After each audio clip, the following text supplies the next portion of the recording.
Hello, I'm Douglas Gresham, your host for Focus on the Family Radio Theatre. I'm sure you can imagine the scene.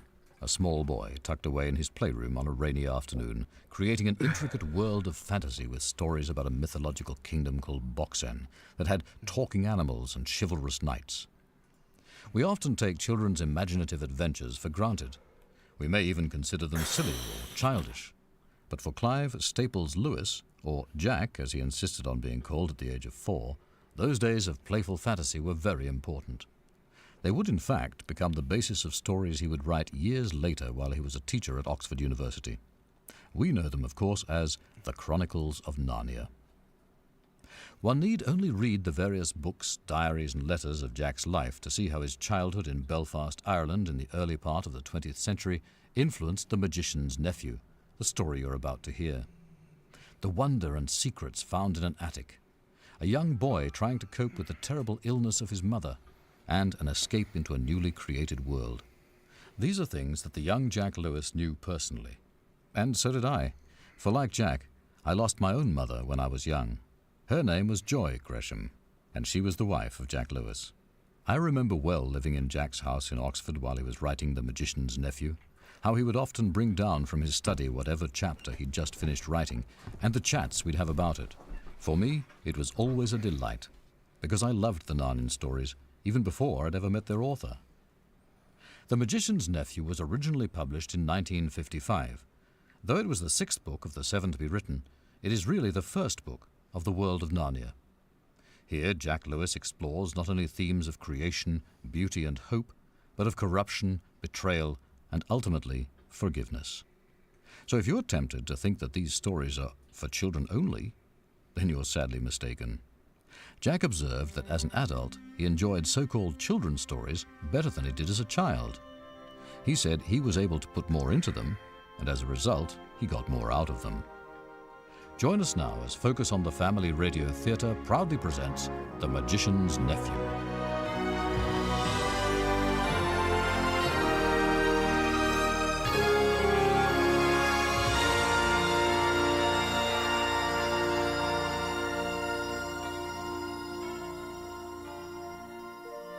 This is a story about something that happened long ago when your grandfather was a child.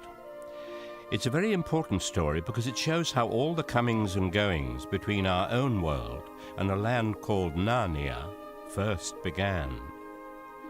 In those days, Mr. Sherlock Holmes was still living in Baker Street, and if you were a boy in school, you had to wear a stiff collar every day. Schools were usually nastier than now, you see. But meals were nicer, and as for sweets, I won't tell you how cheap and good they were because it would only make your mouth water in vain. And in those days, there lived in London a girl called Polly Plummer. She lived in one of a long row of houses which were all joined together. One morning, she was out in the back garden when a boy scrambled up from the garden next door and put his face over the wall. Polly was very surprised. She looked up full of curiosity. The face of the strange boy was very grubby. It could hardly have been grubbier if he'd first rubbed his hands in the earth and then had a good cry and then dried his face with his hands. As a matter of fact, this was very nearly what he had been doing.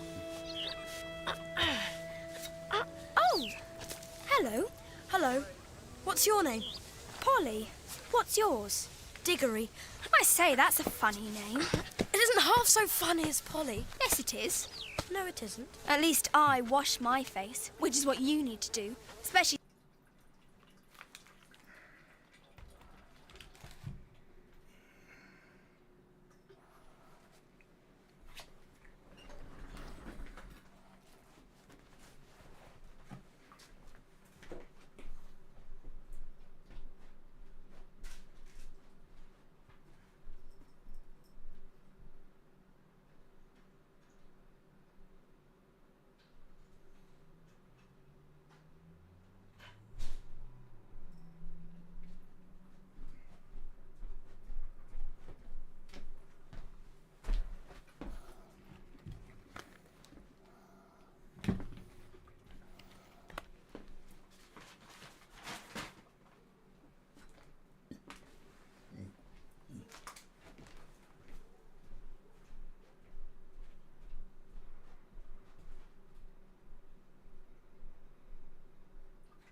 since you've been...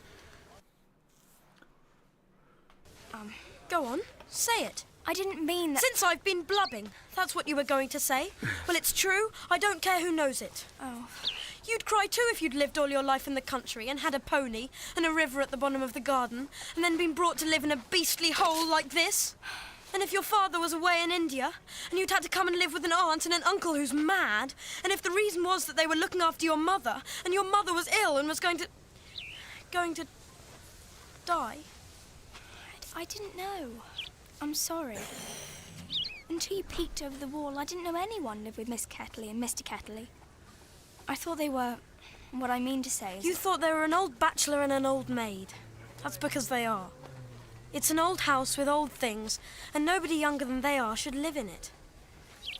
Is your uncle really mad?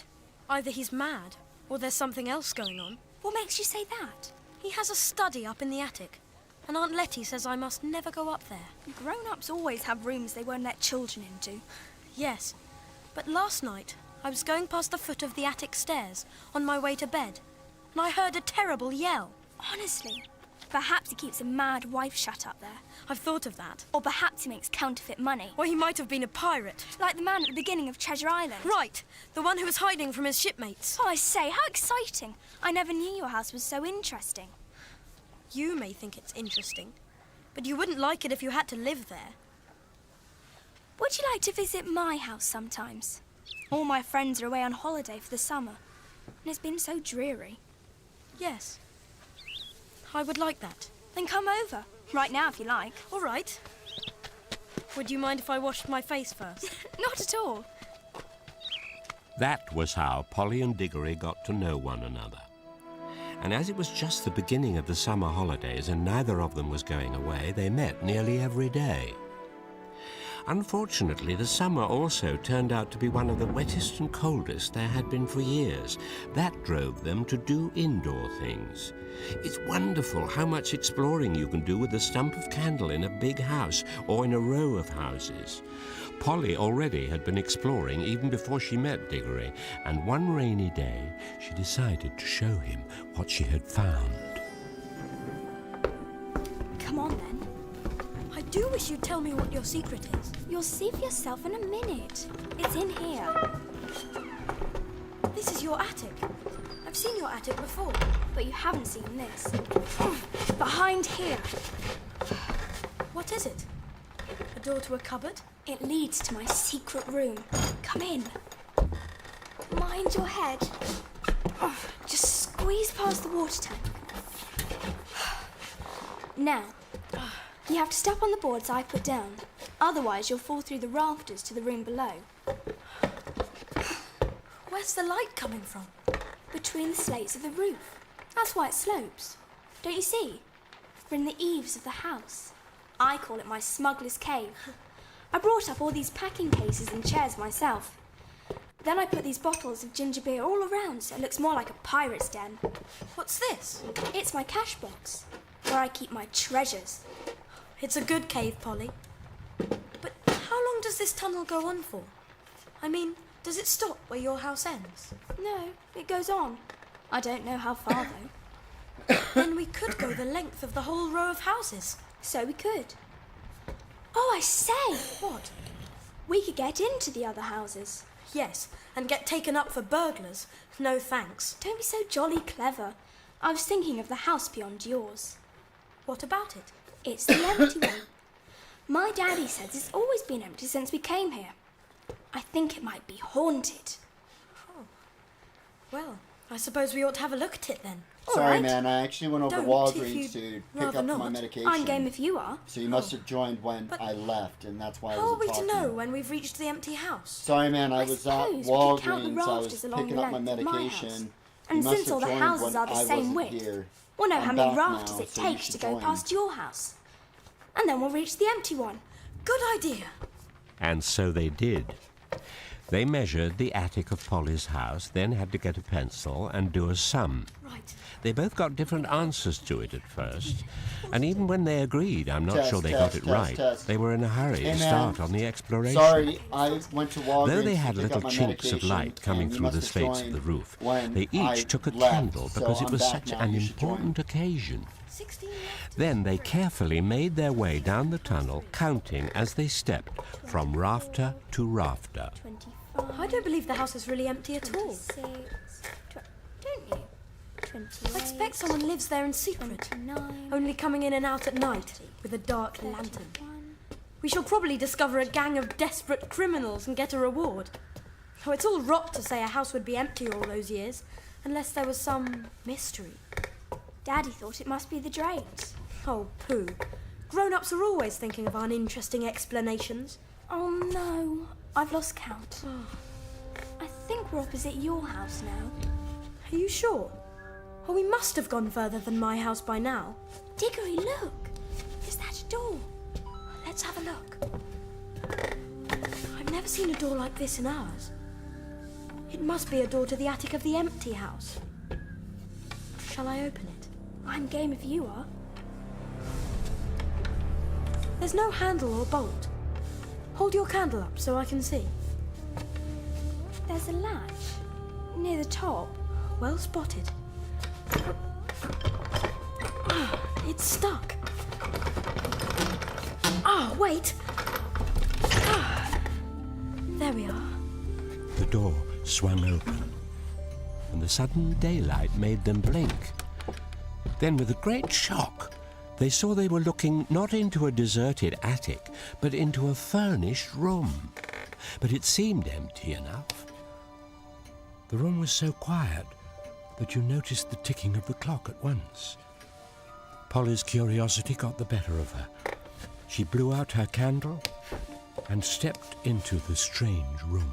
Polly, where are you going? It's all right. There's no one here. It was shaped, of course, like an attic, but furnished as a sitting room. Every Well, bit are of the you walls in the was party? lined with shelves, and every bit of the shelves was full of books. A fire was burning in the grate, and in front of the fireplace, with its back towards them, was a high-backed armchair. Between the chair and Polly, and filling most of the middle of the room, was a big table piled with all sorts of things. Printed Test, books, test, test, and test, books of the test, sort test, you test. write in, and ink bottles and pens and sealing wax and a Test, test. microscope. But what Testing, she noticed testing, 1, 2, first 3, was a testing, bright testing, red 1, 2, wooden 3. tray with a number of Testing, rings testing, 1, on 2, it. 3, testing, testing, They 1, were 2, in 3. pairs, a yellow one and a green one together, then a little space, and then another yellow one and another green one. They were no bigger than ordinary rings, and no one could help noticing them because they were so bright. They were the most beautifully shiny little things you can imagine. Oh, this is no good. It's not an empty house at all. We'd better leg it before anyone comes. Listen, Diggory. Do you hear that? What? Listen. That humming sound. I think it's coming from these rings. Oh, come on. The sooner... Oh! Diggory never finished what he was going Hello? to say, for at that moment, the high-backed chair in front of the fire moved suddenly, and there rose up out of it, like a stage play demon coming up out of a trapdoor, the alarming form of a man. He was very tall and thin, with a long, clean-shaven face, a sharply pointed nose, and extremely bright eyes beneath a great tousled mop of grey hair. Uncle Andrew! Hello, my boy. Oh, I don't think we went far enough, Diggory. I think you went just the right distance. Splendid. There. Now my fool of a sister won't be able to interrupt us. Run, Polly. Back through the rafters. Oh, no! You just got here. Why leave me so soon? I'm delighted to see you. 2 children are just what I wanted. Please, Mr. Kettley. It's nearly my dinner time and I've got to go home. Will you let us out, please? Oh, not just yet. This is too good an opportunity to miss. You see, I'm in the middle of a great experiment. I've tried it on a guinea pig, and it seemed to work. But then a guinea pig can't tell you anything, and you can't explain to it how to come back. Look here, Uncle Andrew. It really is dinner time, and they'll be looking for us in a moment. You must let us out. Must? Oh, well, yes. If you really want to go, I suppose I should let you.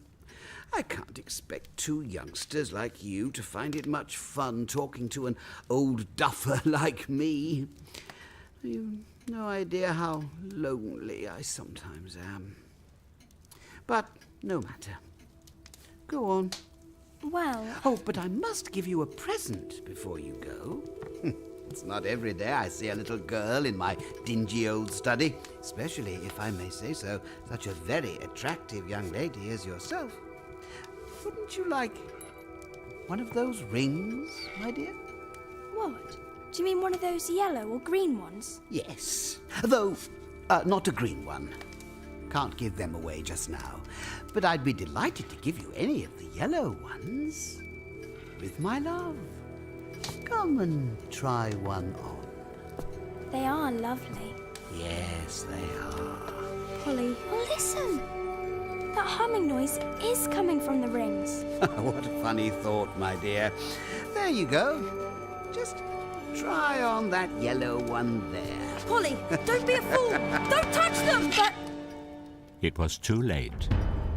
Immediately, without a flash or a noise or a warning of any sort, there was no...